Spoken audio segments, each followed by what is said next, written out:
2025, la RDC et le Rwanda ont signé un accord de paix à Washington sous l'égide des États-Unis. Cet accord est censé mettre fin au long conflit qui sévit dans l'est de la RDC. Ses principaux piliers sont le respect de l'intégrité territoriale, la fin des hostilités, le désarmement et la réintégration des groupes armés, une coopération économique régionale accrue, la protection des civils et le respect du droit international humanitaire, ainsi que la création d'un mécanisme de sécurité commun. Dans la continuité de ce processus, les représentants des deux pays ont paraphé le 1er août 2025 à Washington les principes du cadre d'intégration économique régionale prévu par l'accord initial.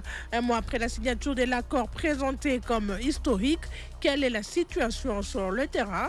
Nous en parlons avec Mfumu Toto. Il est initiateur de la Troisième Voie. Il est membre de l'Union Sacrée. Monsieur Mfumu Toto, bonsoir. Bonsoir madame, bonsoir Capi, bonsoir à tous qui nous suivent. Jean-Baptiste Omwindo Kasekwa avec moi dans ce studio, premier vice-président du parti politique Engagement citoyen pour le développement et SIDE en sigle, parti membre de la coalition Lamuka. Jean-Baptiste Omwindo Kasekwa, bonsoir. Bonsoir madame, bonsoir à tous les auditeurs. Et Frédéric Amani, chercheur associé en sciences politiques et relations internationales à l'université de Lubumbashi, l'expert en question de sécurité, défense et de maintien de la paix de l'Institut Thalès d'Afrique basé à Dakar au Sénégal. Voilà. Frédéric Amani, bonsoir. Bonsoir madame Kelly, bonsoir aux co-débatteurs et bonsoir à tous les auditeurs de Radio Capi. À Lubumbashi, dans la province du Haut-Katanga, vous nous suivez sous la 95.8. Et si vous êtes en dehors de la RDC, merci de nous rejoindre sur www.radiocapi.net, sur DSTV canal 867. Vous avez aussi la possibilité de suivre cette émission en direct sur la page Facebook, la chaîne YouTube et le compte X de Radio Capi. Bienvenue à tous dans votre magazine. Vous pouvez continuer à envoyer vos réactions à tech@radiocapi.net. Je l'ai dit dans le sommaire, le 27 juin 2025, la RDC et le Rwanda ont signé un accord de paix à Washington sous l'égide des États-Unis d'Amérique. Cet accord est censé mettre fin au long conflit qui sévit dans l'est de la RDC. Ses principaux piliers sont notamment le respect de l'intégrité territoriale, la fin des hostilités, les désarmements et la réintégration des groupes armés, une coopération économique régionale accrue et la protection des civils. Dans la continuité de ce processus, les représentants des deux pays ont paraphé le 1er août 2025 à Washington les principes du cadre d'intégration économique régionale prévu par l'accord initial. Un mois après la signature de ce texte présenté comme historique, plusieurs interrogations persistent. Qu'en est-il concrètement de la situation sur le terrain? Les engagements sont-ils d'exécution? Enoch Katumbi revient sur cet accord.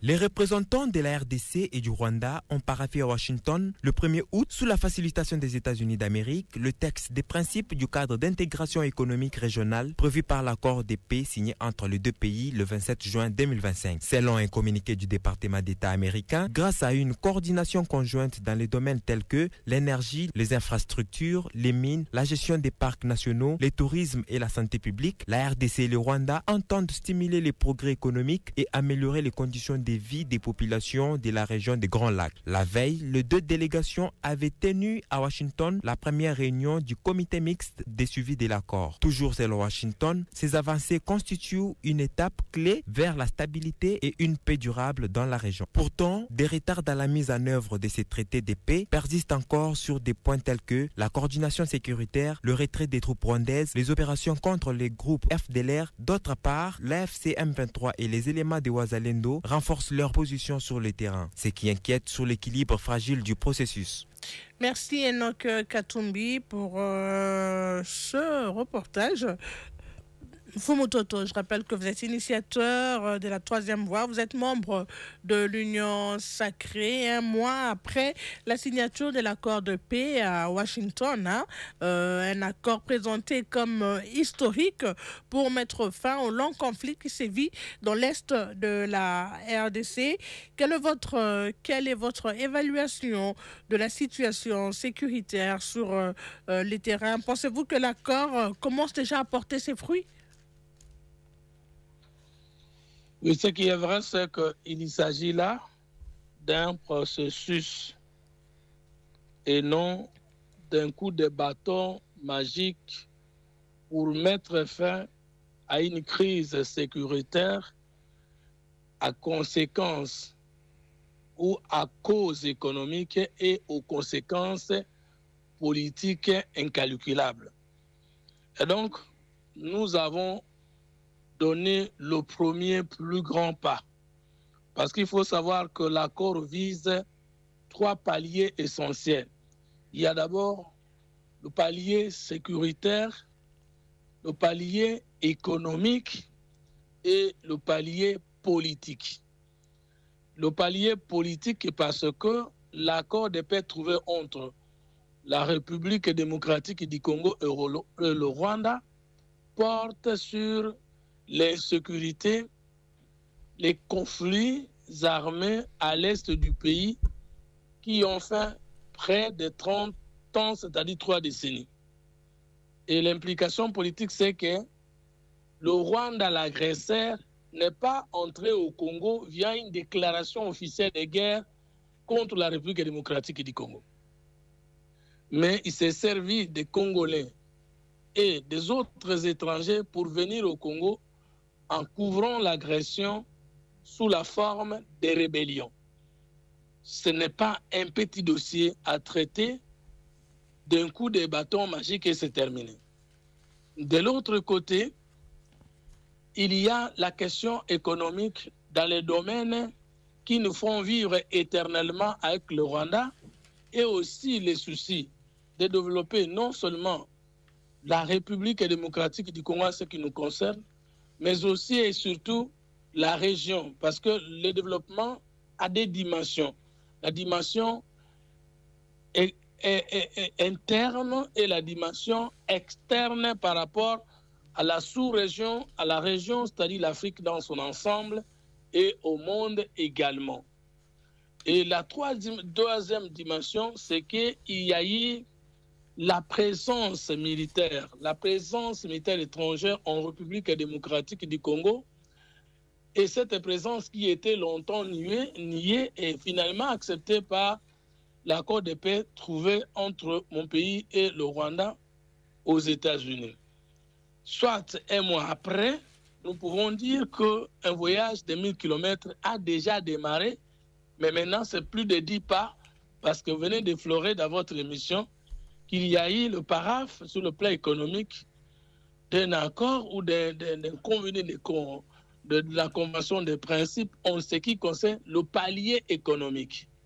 Et nous avons vu du côté du Rwanda, l'accord a été même finalement ratifié. Et de notre côté, nous sommes en processus. Et vous allez voir qu'il y a eu des grands pas franchis après la signature de cet accord. Parce que si vous voyez, vers la fin de l'accord, de la déclaration des principes trouvés entre la République démocratique du Congo et l'AFC M23 à Doha, là, il est clairement dit que les négociations entre la République démocratique du Congo et l'AFC M23 s'inscrivent dans la logique de l'accord de paix trouvé entre la RDC et le Rwanda à Washington. Alors, vous estimez qu'il y a des avancées? Il y a déjà... Au regard de tout ce que je viens d'évoquer, nous sommes toujours d'accord que ça a commencé et que ça avance et rapidement. Alors, vous avez fait allusion à la signature du texte du cadre d'intégration économique régionale. En quoi, Fumutoto, cette coopération économique est-elle une composante essentielle de la paix dans la partie est de la RDC? En tout cas, je ne vous suis pas bien, je ne vous capte pas bien. Alors, je ne sais pas disais, si vous pouvez avez... m'appeler par le direct, peut-être il y a un problème de réseau. Oh, moi, je vous suis très bien. Votre ligne est très claire, Fumototo. Est-ce que vous m'entendez là? Non, mais même si vous me suivez bien, mais si moi je n'ai pas bien suivi votre question, je serai en difficulté de donner des réponses. Est-ce que vous m'entendez là? Mais maintenant, ça va. Oui, alors je disais, parce que vous avez parlé de la signature du texte du cadre d'intégration économique régionale paraphé entre la RDC et le Rwanda à Washington. La question est celle de savoir en quoi cette coopération économique est-elle une composante essentielle de la paix dans cette partie du pays? Ah, vous dites, vous me posez la question de savoir à quoi la dimension économique de l'accord constitue-t-elle? Une composante essentielle pour le retour de la paix dans cette partie du pays. Mais c'est ça l'esprit même et la lettre de l'accord. L'accord porte sur la dimension sécuritaire. La RDC est agressée par le Rwanda et que la RDC veut répliquer, et l'accord est trouvé par le fait que le Rwanda a accepté de ne plus avancer au Congo. Si nous prenons le point D de l'accord, c'est bien stipuler des engagements, désarmement et intégration conditionnelle. Et quand vous prenez le premier point, Léa s'est clairement dit cessation de soutien par toutes les deux parties de tout groupe armé non étatique. Or, il ne s'agit ici pas de nos autorités qui prennent la décision de désengager les FARDC, non plus du Rwanda qui prend les engagements de désengager après le FARDC.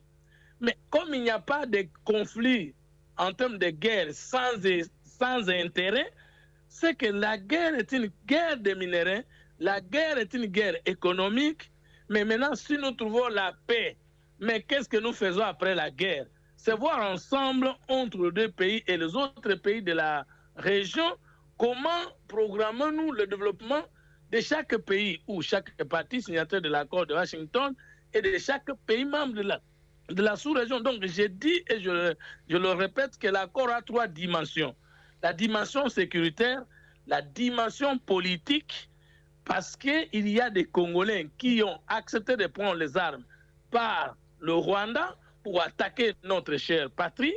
Et il y a la dimension économique de cohabitation entre la République démocratique du Congo et le Rwanda.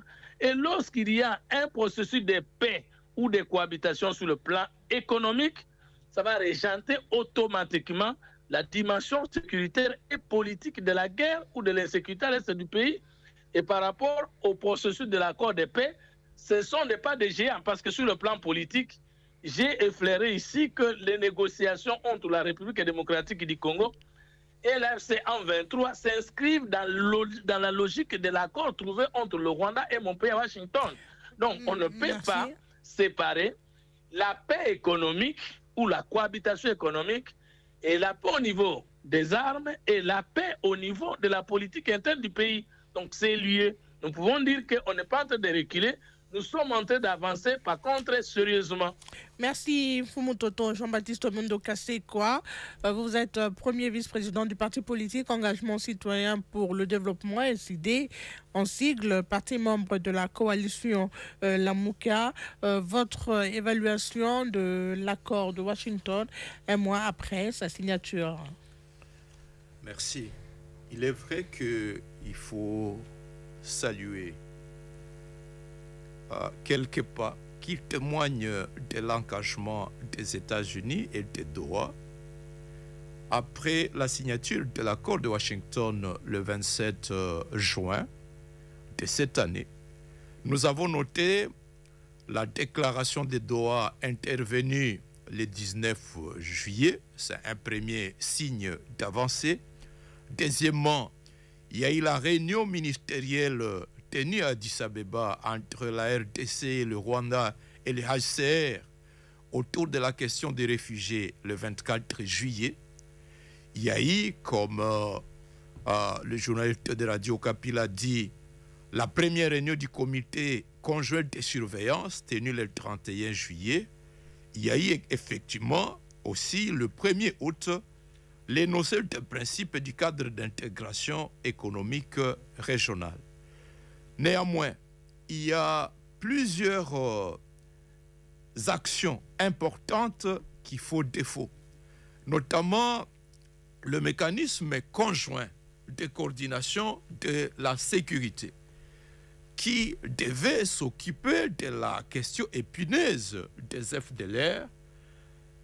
La section 3, paragraphe 2 de l'accord de Washington dit que les partis établissent et conviennent de lancer dans un délai de 30 jours à compter de l'entrée en vigueur du présent accord un mécanisme conjoint de coordination de la sécurité. 30 jours, ce mécanisme devait être mis en place au plus tard le 27 juillet. Et jusqu'à ce jour, ce mécanisme qui est le cadre le plus important, n'est-ce pas, pour la mise en œuvre des CONOPS autour de la neutralisation des FDLR et de la levée des mesures défensives du Rwanda, ce cadre-là n'est pas encore au rendez-vous. Également, bien que l'accord, la déclaration de Doha ait été signée le 19 juillet et que cette déclaration ait donné un chronogramme d'activité contraignant, cette déclaration disait qu'au plus tard le 29 juillet, il devait y avoir des mesures de confiance entre les parties devaient avoir été mises en œuvre en vue de garantir la mise en œuvre de toutes les dispositions de la déclaration. Et je me rends compte que jusqu'à ce jour, d'après ceux qui sont à Goma, les mesures de confiance ne sont pas encore répondues, notamment la fameuse question de la libération des prisonniers. Et AFCM 23 disait que... Là, nous parlons de Doha. Les deux sont liés, madame.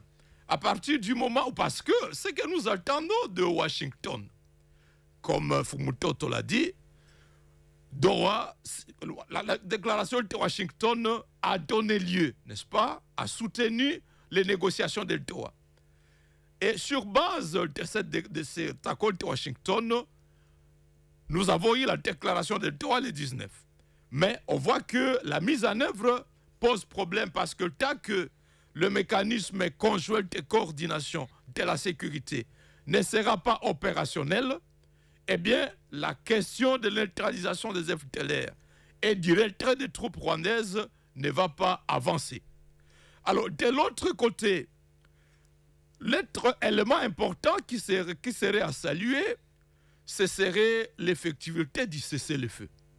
Mais ce cessez-le-feu-là est partiellement observé d'un côté entre les FARDC et l'AFCM 23.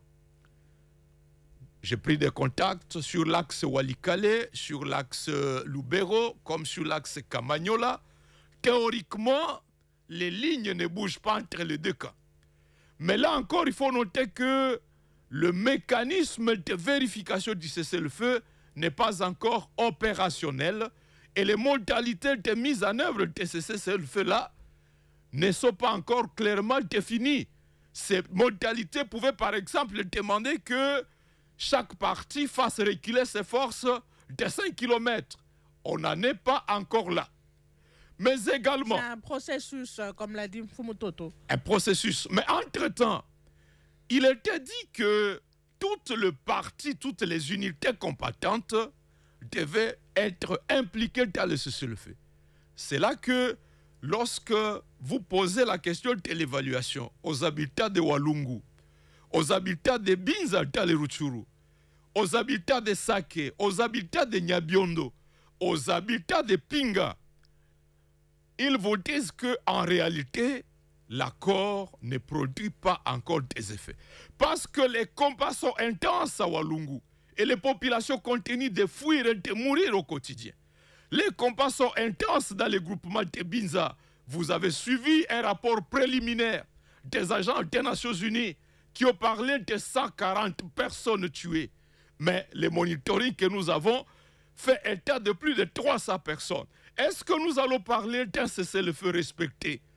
À Nyabiondo, à Kachebere, à Pinga, les combats sont intenses entre les éléments de l'armée rwandaise sous couvert du M23 avec les Wazalendo, de sorte que dans tout ce territoire-là, on se pose la question de savoir quand est-ce que les déclarations, l'accord de Washington, quand est-ce que la déclaration de Doha vont commencer à produire les effets.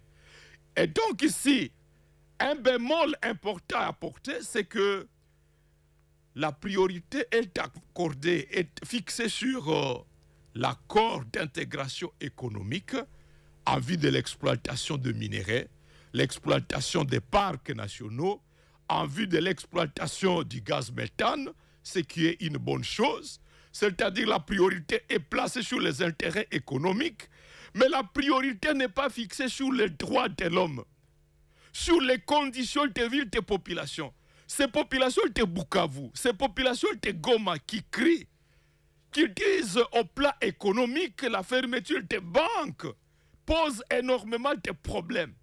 Ces populations déplacées, comme je le disais, qui, suite au combat, aux offensives, aux affrontements quotidiens, sont massacrés, se disent, mais est-ce que notre situation préoccupe la diplomatie congolaise?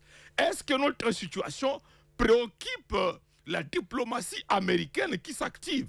Et donc, au même moment que nous saluons des signes qui attestent de l'engagement, de la pression diplomatique des États-Unis, au même moment, nous déplorons le fait que la question des droits de l'homme n'est pas placée à la place qui la convient. Frédéric Amani, chercheur associé en sciences politiques et relations internationales à l'Université de Lubumbashi. Vous êtes expert en questions de sécurité, défense et maintien de la paix de l'Institut à l'Est d'Afrique, basé à Dakar au Sénégal. Quelle est votre lecture à vous, un mois après, de l'application de l'accord de Washington? Bien. Merci beaucoup de m'avoir associé à ce débat. Merci aussi pour la question, Madame Kelly. Alors, ce qu'on peut noter par rapport à l'accord de paix signé à Washington il y a de cela un mois, nous saluons les efforts qui sont menés, que ce soit au niveau interne, au niveau sous-régional et même au niveau régional, pour que la paix et la sécurité reviennent à l'est de la RDC, plus de 2 décennies, 3 d'ailleurs. Cette région est en proie à des conflits meurtriers. Eh bien, je pense que cet accord a été signé. Il faudrait rappeler quelques éléments clés pour nous permettre, n'est-ce pas, de comprendre. D'abord, d'entrée de jeu, nous notons qu'il y a un statu quo dans la mesure où l'accord a été signé, mais on ne sent pas, n'est-ce pas, un changement. C'est vrai, je suis tout à fait d'accord que ce n'est pas par une baguette magique que les choses vont changer. C'est un processus, oui, ça peut prendre du temps, mais je pense que dans l'entendement de l'accord ou des acteurs et même de la population, on devrait déjà voir des signes qui présagent, si vous voulez bien, la stabilité, la calmie ou la paix. Alors, le rappel dont il est question qu'il faut rappeler, pas seulement la redondance, c'est que il faut noter, c'est ça même, bon, je suis tenté de dire l'échec, mais la lenteur, je préfère parler de lenteur, de l'applicabilité de l'accord, c'est que il faut noter que l'accord a été signé par rapport à la pression américaine. On peut ne pas le dire à haute voix, mais les choses sont comme ça. Les États-Unis ont exercé une sorte de pression, que ce soit au Rwanda et à la RDC, pour que cet accord soit signé. Pourquoi? Parce que, je crois que c'est Aristote qui le dit mieux, les hommes d'État, à l'occurrence, se battent pour plusieurs raisons, dont notamment 3. Ils se battent pour l'honneur ou pour le prestige, ou si vous voulez bien, pour leur gloire. Les hommes d'État se battent aussi pour leurs intérêts, la richesse y compris, mais aussi les hommes d'État se battent pour la puissance. Alors, par rapport à l'honneur ou à la gloire, je crois que Donald Trump, président américain, ou avec toute son administration, s'inscrivent dans cette logique-là des gloires, d'honneur, des prestiges. Et vous avez même entendu quelques déclarations où ils se félicitent de mettre fin à un conflit qui a duré plus de 3 décennies ou plus de 2 décennies. Et donc, pour Donald Trump et son administration, c'est une fierté, c'est un honneur que les États-Unis, sous son leadership, aient terminé un conflit qui a duré plus de 2 décennies, alors que l'ONU ou les partenaires de la RDC, les partenaires du Rwanda ou les organisations sous-régionales, à l'occurrence l'Union africaine, n'ont pas su, n'est-ce pas, terminer ça. Alors, de ce point de vue-là, Donald Trump devrait avoir une recette à présenter par rapport, n'est-ce pas, à son engagement africain. Alors qu'il y a, dans son premier mandat, il a été accusé de n'avoir rien fait ou de n'avoir pas mis en place une politique. Allô? On vous écoute. Merci. De n'avoir pas mis une politique africaine des États-Unis. Et donc, c'est ça. Donc, la pression que les États-Unis ont exercée. Alors, cette pression dépendra aussi de l'applicabilité de chaque parti aux engagements auxquels ils se sont engagés. Ça, c'est de 1. De 2, je pense que il y a une conception partagée de la population. Il y a une population qui reste jusque-là sceptique, qui ne croit pas à des résultats escomptés issus de cet accord. Il y a une autre population ou une frange de la population qui salue cet accord et attend, n'est-ce pas, voir des signes. Il y a aussi une autre frange de la population qui pense que, entre parenthèses, la RDC n'a pas gagné grand-chose dans cet accord. Mais moi, je pense qu'aujourd'hui, cet accord a été signé et c'est un processus, mais ce qui doit être fait alors, c'est qu'au-delà de la pression des États-Unis vis-à-vis du Rwanda et de la RDC, mais aussi, moi je pense que, puisqu'on a parlé de l'accord de Doha, c'est mêlé, l'accord de Washington et l'accord de Doha ne doivent pas évoluer séparément. Mais un autre élément, Madame Kelly, pour qu'on ne continue pas à tourner à rond et qu'on gaspille les efforts, il est difficile, pour ne pas dire impossible, de penser que seul l'accord de Washington suffit pour établir la paix à l'est de la RDC. Ça fait mal de le dire, mais il faut le dire à haute voix pour que les acteurs comprennent. Aujourd'hui, il y a des acteurs internes majeurs dont on ne veut pas, qu'on ne peut pas, n'est-ce pas, vouloir intégrer, mais qui font partie du problème et il faut les intégrer pour que cette fois-ci, les efforts de Doha, les efforts de Washington... Vous faites allusion à qui? Pardon? C'est qui ces acteurs qu'il faut intégrer?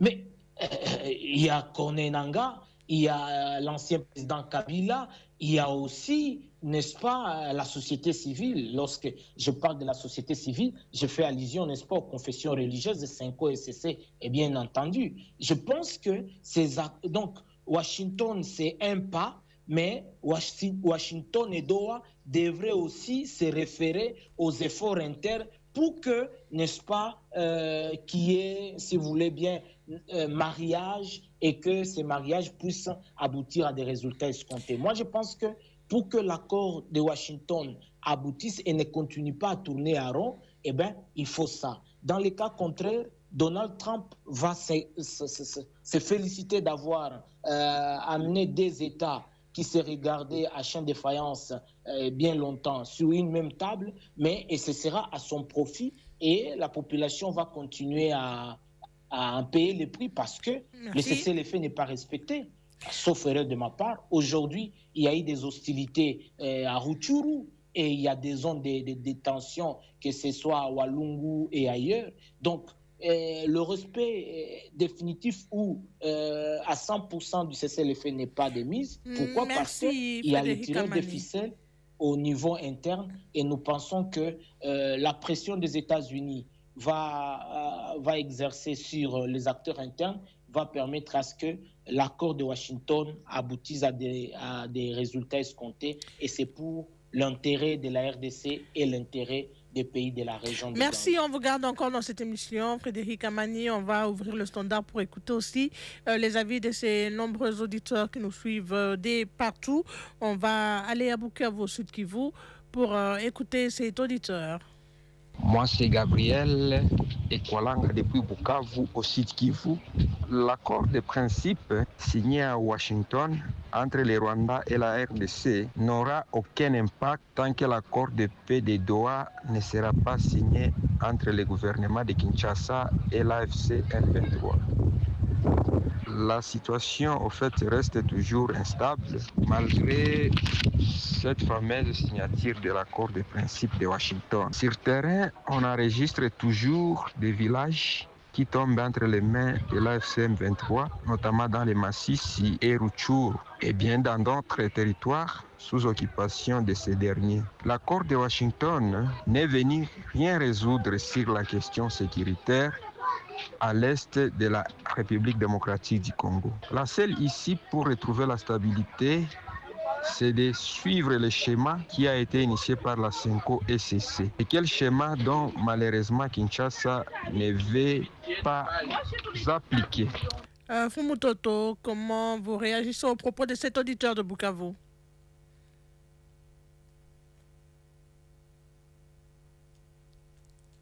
Fumutoto, vous êtes en ligne?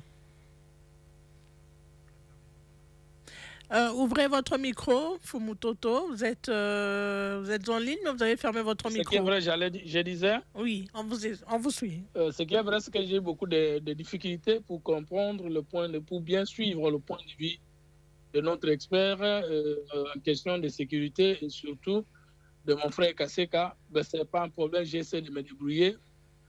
Par rapport à celui de Goma, je me dis que non. Il faut que nous puissions comprendre les choses. L'initiative de la CENCO et de l'SCC ne peut jamais, et je dis en aucun cas, être une solution pour la République démocratique du Congo, d'autant plus que la CENCO et l'SCC ne font pas la guerre. Quand il y a une sécurité, il y a un problème de rapport de force. Et ici, nous sommes en train d'évaluer la signature de l'accord entre la RDC et le Rwanda trouvé à Washington. Nous ne sommes pas en train d'évaluer les différents dialogues de la République démocratique du Congo qui ont été présidés, oui ou non, par l'FCC et l'SCC 5O. Non.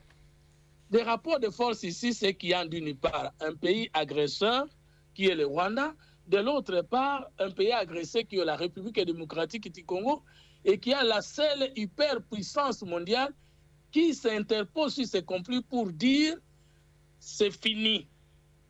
Et en disant c'est fini, les États-Unis se présentent en 3 positions. La première position dans ce rapport de force, c'est que les États-Unis d'Amérique, à travers leurs présidents, ont des intérêts américains à préserver en République démocratique du Congo et au Rwanda. Voilà pourquoi il y aura dialogue direct sur la question des intérêts entre mon pays, le Rwanda et les États-Unis.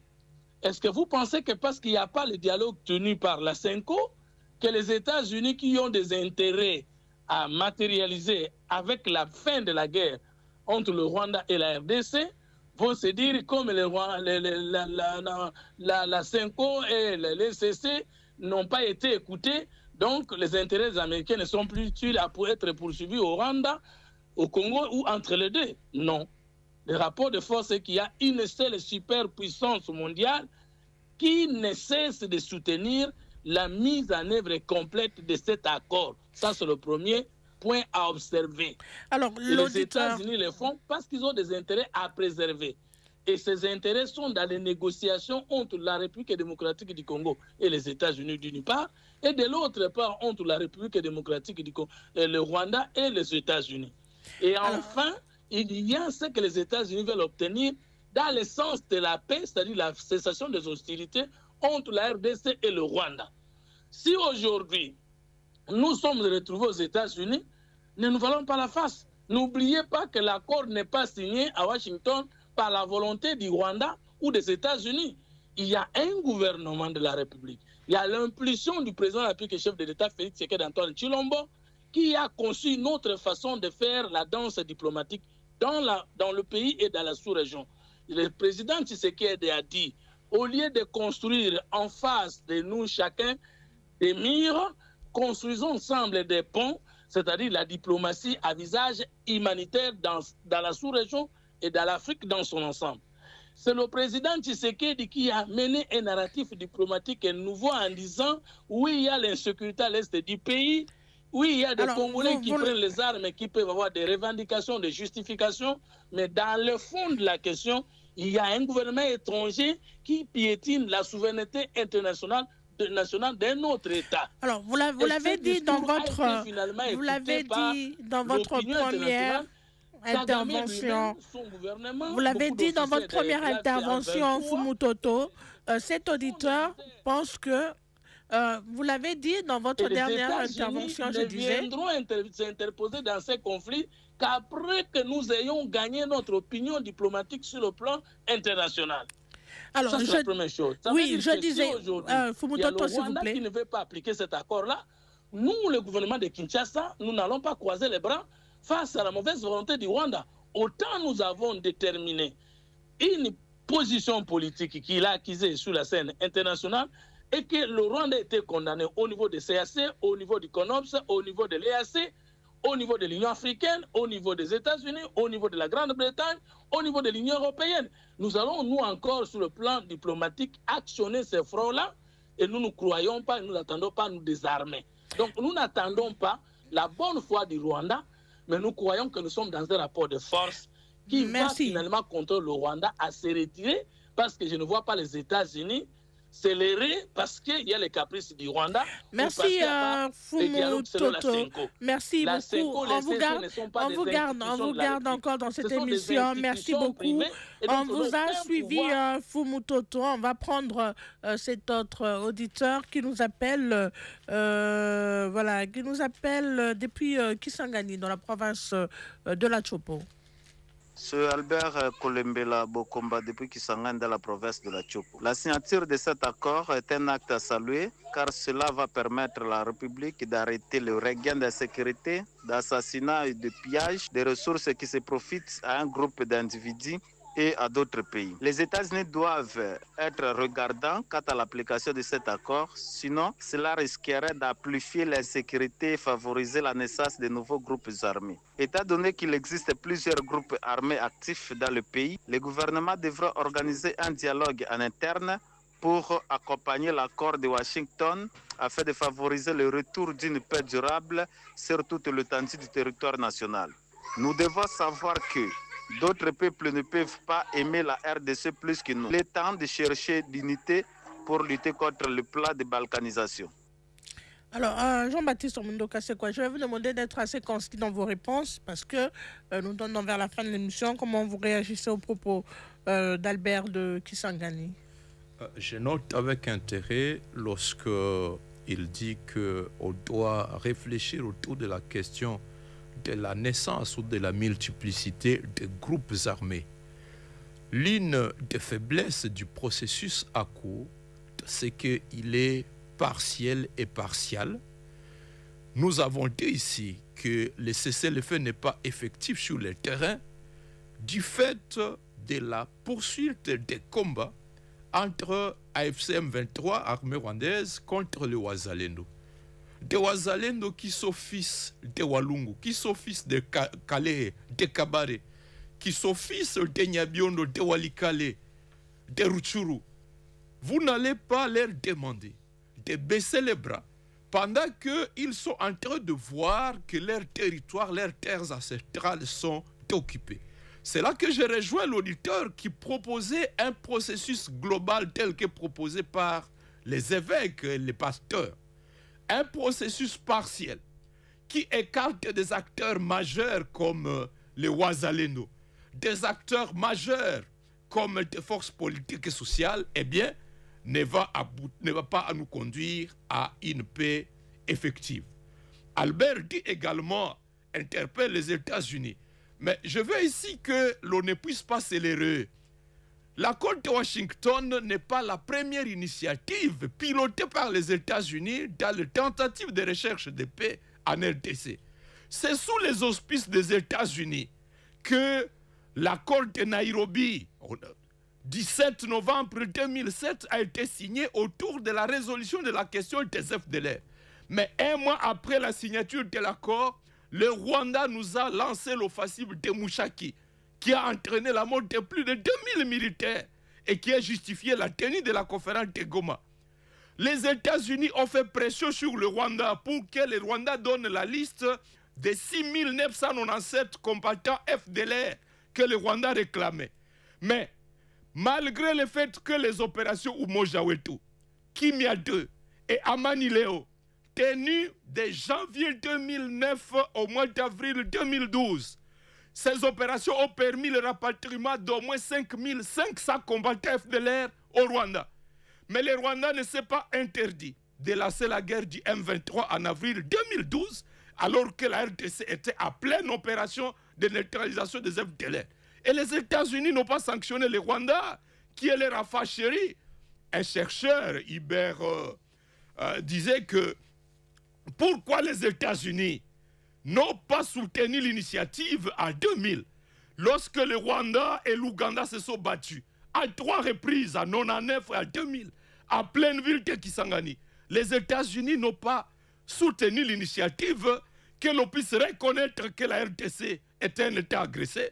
Et les chercheurs Hubert disaient que l'une des raisons, c'est que la condamnation du Rwanda et de l'Ouganda impliquerait la condamnation des États-Unis, qui sont les principaux soutiens du Rwanda. Et donc, ne nous faisons pas d'illusions que le Rwanda ait soutenu une démarche de contournement des dispositions contraignantes de la résolution 2773. C'est parce que, pour les États-Unis, le Rwanda demeure un partenaire privilégié, notamment à cause de ces troupes qui sont utilisées dans beaucoup de missions de maintien de la paix pour protéger des entreprises occidentales au Mozambique, les intérêts américains, européens à Centrafrique. Et donc, ne nous faisons pas d'illusions pour ne pas réfléchir sur ce qu'il convient de faire en interne. On va prendre ce dernier auditeur qui nous appelle de Goma, dans la province du Nord Kivu. Je suis Zagabe Safari Moïse, depuis Goma. Un mois après la signature de l'accord de paix entre la RDC et le Rwanda à Washington, la situation sur le terrain, notamment à Goma et dans le Nord Kivu, reste alarmante. Malgré les annonces diplomatiques et la tenue d'une première réunion du comité de surveillance à Washington, les groupes armés comme les M23 continuent de renforcer leur position, notamment à Nyamilima, Kisharo et vers Uvira. Aucune opération concrète de désarmement ni retrait des forces rwandaises n'a encore été observée et les civils ne perçoivent aucun changement réel dans leur quotidien. À Goma, la présence accrue du M23 est perçue comme une provocation supplémentaire et la méfiance envers les autorités de Kinshasa et les acteurs internationaux ne fait que grandir. Frédéric Amani, brève réaction. Bien, ce qu'on peut noter par rapport à la réaction à l'inquiétude de M. Zagabe et Moïse de Goma, c'est que cela entre en ligne de compte, vous savez, en coopération entre les États et surtout en négociation. Les États, l'initiative de coopération ou de négociation vient d'eux-mêmes. Mais lorsque cette initiative est, passez-moi l'expression, est imposée ou influencée par un autre acteur, à ce moment-là, les acteurs, les États impliqués, ne se sentent pas redevables. Et c'est ça le cas. Puisque cet accord n'a pas eu comme initiative la RDC ou le Rwanda, mais c'est sous l'égide des États-Unis, sous son influence, eh bien, je crois que c'est pourquoi ça continue à patauger. Mais un autre élément, moi je pense que il ne faut pas beaucoup attendre de l'accord de Washington ou de Doha, mais on doit beaucoup attendre des efforts internes. Et ces efforts internes, l'État, au-delà de signer des accords, doit continuer à se réorganiser et à renforcer son dispositif sécuritaire pour être à l'abri, n'est-ce pas, de tous les mauvais scénarios que l'ennemi serait en train de préparer. Alors, Frédéric, pour terminer... Oui, juste une question, comme ça, vous allez conclure. Nous allons en profiter pour conclure. Un mois, certains estiment que c'est très court pour faire une évaluation. À votre avis, quels sont les indicateurs qu'il faudrait surveiller peut-être dans les 3 ou 6 prochains mois pour déterminer si cet accord sera une réussite ou un échec? Alors, directement, c'est qu'il y a des efforts qui doivent être faits entre les États, c'est-à-dire la RDC et le Rwanda, sous l'égide des États-Unis, c'est qu'il y a une bonne chose. Mais au-delà de ça, il ne faut pas penser qu'en signant l'accord entre la RDC et le Rwanda, la paix et le calme reviendront. Il faut aussi des efforts internes. Le dialogue est important. On peut ne pas le dire à haute voix, mais les Congolais, entre eux, doivent se rencontrer. Et qu'est-ce qui empêcherait, je fais un plaidoyer ici, le président Félix et son prédécesseur, l'ancien président Joseph Kabila? Est-ce qu'on peut souhaiter organiser une rencontre entre les deux acteurs pour qu'ils se parlent? Ça, c'est des deux. De trois, moi, je pense que les acteurs internes, l'opposition, la société civile, doivent aussi jouer un rôle pour que les efforts de Washington et de Doha ne puissent pas, n'est-ce pas, continuer à nous amener à tourner à rond. Merci. Et enfin, je pense qu'aujourd'hui, le monde nous regarde et regarde ce que la RDC peut apporter comme solution par rapport à cette crise. Et le Rwanda et l'Ouganda, il ne faut pas l'ignorer aussi. Merci Frédéric Amani. Jean-Baptiste Mundoka, c'est quoi? Vous allez être concis. Nous sommes vraiment à la fin de l'émission. Qu'est-ce qu'il faut faire pour s'assurer que les civils qui nous suivent dans la partie est de la RDC soient réellement protégés et que l'accord ne reste pas lettre morte sur le terrain? Il faut un mécanisme contraignant. Les deux belligérants, Kinshasa et Goma, ont tendance à vouloir profiter du statu quo. Kinshasa s'est dit, je remanie le gouvernement, j'ai jure du pouvoir dans la partie qui reste sous mon contrôle à cause du cessez-le-feu jusqu'à 2028, peu importe ce qui se passe dans la partie Est. L'M23 dit, je neutralise toute résistance ici, je misèle, je brise la résilience des populations en l'interdisant même d'accéder aux champs. Je consolide l'occupation parce que, en définitive, lorsqu'il parle de l'État fédéral, il parle de l'occupation du Kivu. Et pour le cessez-le-feu les arrange.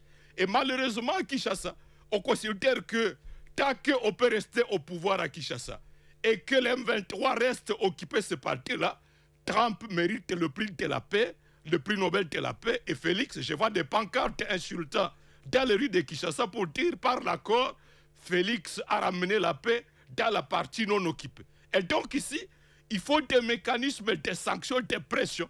Il faut que les victimes, les acteurs de la société civile venus de Bukavu, de Kisangani, qui sont nombreux ici à Kinshasa, qui sont nombreux partout, nous ne devons pas rester le bras croisé, faute de quoi les deux belligérants vont se frotter les mains et ne pas se préoccuper de la dégradation extrême de la situation des droits de l'homme tel que cela se passe dans la partie Est, mais également un processus global qui inclut la situation de l'Ituri. Parce qu'on ne peut pas se contenter du cessez-le-feu à Goma, pendant qu'à Komanda, pendant qu'à Lungupa, à Oicha, à Djougou, dans le Mahagi, les tueries reprennent leur intensité. Merci beaucoup. Fumutoto, est-ce que vous êtes en ligne? Vous avez 30 secondes pour conclure. Je voudrais dire que c'est l'initiative interne d'un gouvernement légal et légitime, patronné par Mme Souminoa, sous l'impulsion du président de la République, qui nous a amenés à cet accord que nous sommes en train d'évaluer aujourd'hui. Je voudrais conclure en disant que le rapport de force auquel nous assistons aujourd'hui, c'est d'abord le rapport de force des narratifs et diplomatiques initiés par le président de la République qui a bougé les lignes jusqu'à interpeller l'oreille du président américain qui n'a pas encore cessé son soutien. Et donc l'accord marche à pas de géant. Nous croyons que cette fois-ci, le Rwanda va changer positivement. Et si le Rwanda ne changeait pas positivement, le moment politique qui a amené le Rwanda à signer le contrat de ce qu'il contestait hier va encore utiliser des stratégies et ça va nous amener à la paix. Le rapport de force n'est pas entre l'opposition non armée et le gouvernement ou le Rwanda. Le rapport de force est entre la volonté des États-Unis de trouver la paix à cette guerre et la détermination du président de la République Félix Tshisekedi, Antoine Tshilombo, de protéger les populations de la République démocratique du Congo par l'absence de la guerre. Merci beaucoup, Dialogue entre Congolais. C'est fini pour ce soir. Restez branchés sur Radio Okapi.